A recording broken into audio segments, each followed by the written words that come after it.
Well, if you watch us here on Hamilton Life on a regular basis, you know we have two people that come in from Full Circle. We have Shelley and Tyler, and yes, they are married, even though the last names are different. And they just had a baby. I'm so happy for you guys. Thank you this is very so much. exciting. So introduce us to her. So her name's Liadan, and Which is a beautiful name, Liadan. Yeah, which is, she read it in a book. It's like an old Irish Gaelic name, basically, but she's perfect. Like, she sleeps all day, and she only gets up. Yeah, like we took her to the store yesterday, to the clinic, and she basically made noise for about 30 seconds in 3 hours, and when she is awake, she's write a book on that now. Yeah, Eating well through pregnancy means a baby that sleeps. Yes, she's our easy baby. Our son is not easy. Aww. We love him. Well, congratulations. I'm so happy for you guys. Thank you very much. We're going to shed some light on vitamin K2 today. Now, I recently read a book. It's called Vitamin K2 and the Calcium Paradox, written by a Canadian author. And I found it really interesting because I didn't really know a whole lot about vitamin K2.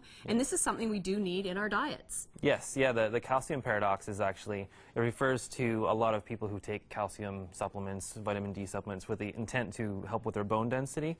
But inadvertently, they've found over the past, few, probably like a decade or so, that the risk of heart attack goes up when people do that. So if you look at people who supplement with calcium supplements, the risk of heart attack is increased. Is that because the body isn't breaking down the calcium? Yeah, properly? what's happening is you're taking all this calcium in, but there's no signal that says put the calcium to the bones, which is where you want them. That's the whole point. You're taking the calcium. And that's what vitamin K2 does. Exactly. Vitamin K, K1 and K2, both of them, they basically help with producing something called osteocalcin and GLA proteins, and they help to take calcium from circulation and put it into the bone tissue. So instead of it accumulating in the lining of the arteries where it can start to form plaque, it's actually getting into the bone tissue. Very cool. And you can get that natural ways, so let's start there. Yeah, so about 90% of people's intake should be, basically as far as vitamin K goes, should be leafy foods, green foods. The theme that you'll see here, obviously, of course, is green. Which we need for so many reasons, but now it'll help us with K2. If you had $1 for every time I brought kale into the show,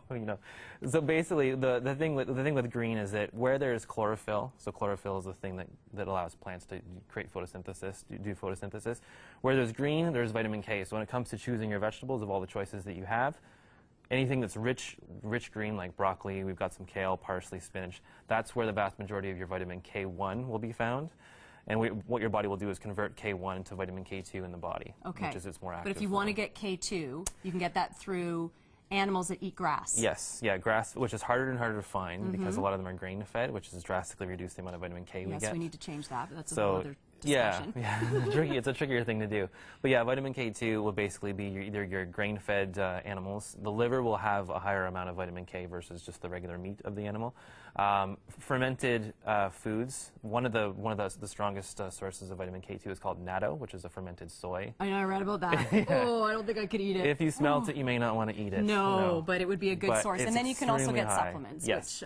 which, if you want more information on these, the best thing is to check in with you guys, and you'll give the right info, so you know where you're going. Yeah. Were you getting sleep?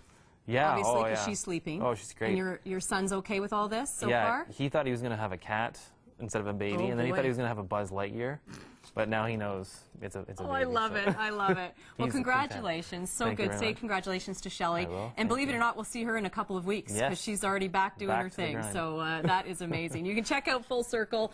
Go to fullcirclehealthcare.ca. You can follow them on Twitter as well. Check them out. Awesome people. So good to have Tyler and Shelley with us on Hamilton Life. Stay with us. After the break, a little funny 8:20.